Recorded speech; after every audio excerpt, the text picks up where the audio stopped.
Iris POV. Wow, ये सच है। कहा गया था कि बिजली वापस आ गई है। मेरे सामने ड्राइवर की सीट से एक आदमी कूदकर नीचे उतरा। उसकी शक्ल पर खुरदुरापन साफ था, जैसे धूप और धूल ने मिलकर उसे कढ़ा हो। उसके बाद ट्रक पर बैठे बाकी लोग भी एक एक करके उतर आए। ये रिबेलियन संगठन के लोग थे। पुराने चेहरे, पुराने नाम। हम उन्हें बरसों से जानते थे। फर्क बस इतना था कि ऊपर से वो व्यापारी बने रहते थे, इसलिए उनकी गतिविधियों पर ज्यादा रोक नहीं थी। वो आदमी इधर उधर देखते हुए एक कोने में रखे बोरों पर नजर टिकाए रुका। यही है जो हमें ले जाना है? हाँ, हमारे खाने से ज्यादा है। शुक्रिया, ये एहसान बाद में चुकाऊंगा। बस जल्दी निकलो। उसने अपने लोगों को बोरियां चढ़ाने का आदेश दिया। फिर उसकी नजर दो खास तौर पर बड़ी बोरियों पर गई। उसने पीछे मुड़कर जांगचोन को देखा। जांगचोन ने हाथ के इशारे से सावधानी बरतने को कहा। आदमी ने गहरी सांस ली और सिर हिला दिया। उसे पहले ही समझ जाना चाहिए था। बिना कुछ मांगे खाना देना, कुछ तो गड़बड़ थी। सारी बोरियां चढ़ाने के बाद उन्हें काले कपड़े से ढक दिया गया। ट्रक आगे बढ़ा, उस प्रवेश द्वार की ओर जहां दूसरे संगठनों के लोग भी पहुंच रहे थे। ज्यादातर पुराने जर्जर ट्रक थे, जैसे हर एक अपने साथ थकान ढो रहा हो। हमारा ट्रक सीधा एरिया सी की ओर गया। वहां सैनिकों ने रास्ता रोका। व्यापारी अनुमति पत्र दिखाने के बाद और कुछ बोरियों की हल्की जांच के बाद हमें अंदर जाने दिया गया। तभी समझ आया कि जंगचौन ने मुझे क्यों चुना था। दिखने में वो भालू जैसा था, लेकिन ऐसे वक्त में लोमड़ी से भी ज्यादा चालाक। एरिया सी के अंदर एक सुनसान जगह पर ट्रक रोका गया। बोरियां उतारी गईं। तभी एक बोरी हिली। उसे खोला गया और भीतर से सिल्वर बालों और ग्रे आंखों वाला एक युवक झांकता दिखा। उसे पहचानते ही मेरे मुंह से अभिवादन की जगह हंसी निकल गई। यकीन न होने वाली। आखिर तुम लोग कर क्या रहे हो? जवाब देने के बजाय मैंने बस इतना कहा कि उसने बहुत कुछ सहा है और ये एहसान मैं बाद में चुकाऊंगा। फिर पिस्तौल अपनी कमर में खोंस ली। मेरी नजर एक और बंद बोरी पर गई। हुड नीचे खींचा और वहां से निकल गया। थोड़ी दूर एक गली में घुसते ही माहौल बदल गया। रास्ते भूल भुलैया जैसे थे। इमारतों के बीच टंगी रस्सियों पर कपड़े लटके थे। हवा में पेशाब की बदबू थी और कहीं कहीं किसी अनजान उलटी के निशान। नमी स्किन से चिपक रही थी। हम दरवाजों पर लिखे अंकों के पास से गुजरते गए। 14 दिखा तो रुक गए। इधर उधर देखा, दस्तक दी, कोई जवाब नहीं। क्या वो अब तक नहीं पहुंचा था? जैसे ही दोबारा दस्तक देने वाले थे, दरवाजा खुल गया। वाह, तुम्हें देखकर अच्छा लगा। किम स्योनो हमेशा की तरह बेपरवाह दिख रहा था। सुना था उसकी एक आई जख्मी होकर निकालनी पड़ी, लेकिन देखने में ज्यादा फर्क नहीं था। कहा जाता था कि अफसरों के पीछे हटने के बाद भी वो आखिरी दम तक लड़ा था। ओ नमगी ने उसकी तारीफ की थी। उसने हल्का सा सिर हिलाया और अंदर आने का इशारा किया। कमरे में घुसते ही मैंने क्वॉन सोयंग को चाय पीते देखा। उसे अभिवादन करने के बाद हुड उतारा और चारों ओर नजर दौड़ाई। चिंता मत करो, बस हम दोनों ही बाहर निकल पाए। किम स्योनो ने तुरंत जोड़ा, असल में सिर्फ बड़ी बहन। मैं घर में नजरबंद हूं, इसलिए मेरी रिपोर्ट में लिखा है कि मैं घर से बाहर नहीं गया। हाँ, तुम नजरबंद थे, किसकी वजह से ये भी सब जानते हैं। क्वॉन सोयंग के शब्दों पर किम स्योनो ने हल्की नाराजगी के साथ मेरे चारों ओर चक्कर लगाया। क्या तुम्हें पता था कि जिस गाड़ी से तुम घूम रहे हो वो पल पल ट्रैक हो रही है? हाँ, फिर देखो, सब जानते हुए भी अपने मन से काम किया। इतना भरोसा कहां से आया? भरोसा नहीं था, बस कोई और रास्ता नहीं था। अरे, ऐसे वक्त में कम से कम ये तो कह सकते थे कि तुम्हें लेफ्टिनेंट कर्नल पर भरोसा था। मुद्दा यह है कि मैं रिपोर्ट में हेरफेर करते पकड़ा गया, इसीलिए नजरबंद हो। शिकायत नहीं कर रहा, लेकिन निराश हूं। तुमने हमें पूरी तरह धोखा दिया। मैं खामोश रहा। किसका विचार था? तुम्हारा या हायुन के ह्युंग का? उसका नाम सुनते ही मेरी चुप्पी और गहरी हो गई। उन्हें पता था किम हायुन मेरे साथ था। किम दोचोल को भी जरूर पता होगा। और डिस्ट्रिक्ट में बिजली घर की जांच के बहाने जो दौरा हुआ था, उसी पल से शक था। कैमरे हर जगह। बस यही सोचा था कि हर कोने में नहीं होंगे। मुझे किम हायुन से ज्यादा निराशा है। वो मुझ पर शक कैसे कर सकता है? इतने साल साथ बिताने के बाद क्वॉन सोयंग की आंखों में सच्ची मायूसी थी। मैं उसकी भावना समझ सकता था। किम हायून का फैसला भी, हालात कभी भी बदल जाते हैं। कुछ लोग शुरू से ही धोखा देते हैं। कुछ हालात के बहाव में क्वॉन सोयंग ने थकी हुई सांस ली। शायद मैं भी वही करती। मेरे पिता वाइस चेयरमैन पार्क जीहून के करीबी माने जाते हैं, ये सब जानते हैं। ऐसे में मेरे लिए परिवार छोड़कर किम हायून को चुनने की कोई वजह नहीं थी। तर्क देने के बाद भी उसका गुस्सा बाहर आने लगा। जो आमतौर पर हर चीज से बेपरवाह रहती थी, आज अलग थी। मुझे समझ नहीं आ रहा था कि उन्होंने मुझे बुलाया ही क्यों था। सिर्फ शिकायत करने के लिए तो नहीं। युंग की हालत कैसी है? काफी बेहतर है, चल फिर सकता है। यह सुनकर अच्छा लगा। उसके चेहरे पर राहत आई। फिर नक्शा फैलाया गया और वजह बताई गई। जोन डी पर बमबारी की बात। मैं फिर भी नहीं हिला। कुछ दिन पहले जिले के पास एक खिलौना कार मिली थी, मुट्ठी जितनी। पहले लगा किसी ने फेंक दी होगी, फिर देखा बहुत बारीकी से बनी थी। उसके अंदर एक आवाजी संदेश था, एसीओ यंगजुन और ओ नामगी की आवाज। हाल पूछने के बाद उन्होंने राज बताया, भाग जाओ कहीं भी और कृपया जिंदा रहो। सीओ यंगजुन की आखिरी विनती से मेरी नाक में जलन सी हुई। फौज का हर पल दुस्वप्न नहीं था। कुछ लोग मिले थे। किम दो चुल भी याद आया, हमेशा मुस्कुराता हुआ। वो कब ऐसे सपने देखने लगा? किम हायून को कुछ पता नहीं था, या पता था और फिर भी उसे पास रखा? मेरी चुप्पी में किम सियोनो ने फिर पूछा, क्या यह मुमकिन है? मुमकिन है, लेकिन यह मेरा काम नहीं। मैं जोन डी में ही रहूंगा। वो चौंक गया। ऐसा मत करो, हम इतनी दूर तुम पर भरोसा करके आए हैं। तुम भी लड़ाकू विमानों से नहीं लड़ सकते। मैं रुका, फिर कहा, मैं नहीं, कोई और जाएगा। तभी दरवाजा खुला। किम सियोन ओ ने पिस्तौल निकाली, फिर जम गया। हथियार नीचे गया, चेहरे पर अविश्वास। You crazy bastard. किम दो चोल्स पीओवी। मैं स्क्रीन से नजर नहीं हटा पा रहा था। क्वॉन सोयंग की गाड़ी सुबह सुबह फाटक से गुजरती दिखी। एरिया सी की ओर जा रही थी। एक नाजुक सी राजकुमारी वहां क्या कर रही थी? दिल में बेचैनी थी। जोन डी पर नजर रखी। कुछ असामान्य नहीं, बस गाड़ियों की संख्या ज्यादा थी। मातहत ने बताया, डिस्ट्रिक्ट ए से बांटा गया खाना लेने आए हैं। इनमें कितनी इंसानियत भरी है। खुद मुश्किल में है, फिर भी हमारा दिया हुआ बांट रहे हैं। इसे जरूरत से ज्यादा दखल कहें या अपनी हैसियत न समझना। तुम क्या कहते हो, पार्क वू जिन?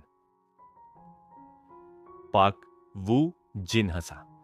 उसके मन में सिर्फ आयर था, उसके भाई पार्क मूजिन की मौत। आने वाली हवाई कार्रवाई में सबसे पहले आयर, वो भी दर्दनाक। उससे पहले आज रात उसका एक और काम था, डिस्ट्रिक्ट ए जाकर आयर के परिवार से बदला। जब उसे पता चलेगा कि उसका परिवार मिट चुका है, उसका चेहरा सोचकर ही रोंगटे खड़े हो गए। किम सियोन ओ का क्या? तुमने कहा था वो घर में नजरबंद है। हां, एहतियातन उसके आसपास लोग लगाए हैं, वो आसानी से बाहर नहीं निकल पाएगा। अच्छा, मुझ पर भरोसा रखो वूजिन। अगर ये ठीक से हुआ तो वाइस चेयरमैन की इज्जत बच जाएगी। पार्क वूजिन भीतर ही भीतर हंसा। उसके पिता ने बताया था, अगर बात बिगड़ी तो सबसे पहले किम दोचुल को छोड़ा जाएगा। किम दोचुल को अब भी लगता था कि सारे धागे उसी के हाथ में हैं। तुम जा सकते हो, बच्चों को चुप रखना। फिक्र मत करो। जाते ही पार्क वूजिन ने फोन किया। वो सैनिक नहीं थे, कातिल थे। पूछा गया कि क्या मंजिल करीब है। जवाब मिला, हां। समय देखा। उसके होंठों पर मुस्कान फैल गई। तुम भी महसूस करो अपने परिवार को खोने का दर्द। मैं सुनिश्चित करूंगा कि तुम मेरे भाई से भी ज्यादा दर्दनाक तरीके से मरो। उसके रोते हुए चेहरा और मेरे भीतर उठती ठंडी खुशी। आनस पीओवी भोर की गहरी अंधेरी खामोशी में, जब पूरा इलाका सो रहा था, एक काली वैन रिहायशी सड़क में घुसी। खिड़की से बाहर झांकते ही मेरे चेस्ट में हल्का सा दबाव बना। गाड़ी में बैठे आदमियों ने अपने फेसेस पूरी तरह काले बलाक्लावा से ढक रखे थे। उनके हाथों में स्नाइपर राइफल्स थीं। ठंडी, पेशेवर चुप्पी। बच्चों को भी मारना है? हां, एक भी नहीं बचे। अगर कोई सुंदरी हुई तो थोड़ा खेल लूं। चे, कोई बेवकूफी मत करना, यह आखिरी चेतावनी है। तुम बहुत सख्त हो, यही तुम्हारी कमजोरी है। अगले ही पल कार डोर्स खुले। चारों आदमी बिना आवाज किए बाहर निकले। उनके कदम इतने हल्के थे कि जमीन ने भी उन्हें महसूस नहीं किया। एंट्रेंस के पास पहुंचने से पहले एक आदमी ने पॉकेट से लाल स्प्रे निकाला। दीवार पर उसने लिखा, अपने इलाके में वापस जाओ। क्लाइंट चाहता था कि यह हेट क्राइम लगे। फिर एक ही झटके में दरवाजा तोड़ा गया और वो अंदर घुस आए। आगे चल रहा आदमी हाथ से संकेत देता है। 2 नीचे की मंजिल की तरफ गए, 2 ऊपर, परछाइयों की तरह बिखर गए। जानकारी के मुताबिक फर्स्ट फ्लोर के अंदरूनी कमरे में घर का मालिक रहता था। वही उसका रास्ता था। मैंने डोर खुलते सुना। ब्लैंकेट से ढंका कोई बॉडी। वो चुपचाप पास गया, गन सीधी की। प्श्यू प्श्यू। साइलेंसर से निकली लाल लपट ने ब्लैंकेट को चीर दिया। जैसे ही उसने ब्लैंकेट खींचा, उसकी सांस अटक गई। कमबख्त। उसने ईयरपीस छुआ और उसी पल मेरे गन का ठंडा मुंह उसके हेड के पीछे लगा। सीलिंग की लाइट्स झिलमिलाकर जल उठी। मैंने पोनीटेल कसकर बांध रखी थी। मेरी आंखों में कोई भावना नहीं थी। एक जवान लड़की के हाथ में यह काफी खतरनाक चीज है। उसके वाक्य पूरा करने से पहले ही मैंने ट्रिगर दबा दिया। बॉडी पीछे गिरी। फॉरहेड के बीचों बीच छेद। ब्लड, ब्रेन और स्कल के टुकड़े बेड पर बिखर गए। मैंने मुंह बनाया। परसों ही तो धुलवाया था। बाहर फुटस्टेप्स। मैं दीवार के पीछे सरक गई। 5, 4, 3, 2, 1। दरवाजा खुला। मैंने निशाना साधा, फिर रुक गई। आना, तुम ठीक हो? मटेओ। उसका फेस ब्लड से सना हुआ। उसकी आंखों में हैरानी। मैं ठीक हूं। तुम घायल तो नहीं? मैं नहीं। बाकी लोग जख्मी हैं। वो फ्लोर पर पड़े आदमी को देखता है। उसका हेड लगभग फटा हुआ। क्या ये मर गया? मैंने सिर हिलाया और बाहर निकले। पीछे से मटेओ की धीमी प्रार्थना सुनाई दी। लिविंग रूम में चारों तरफ बॉडीज थीं।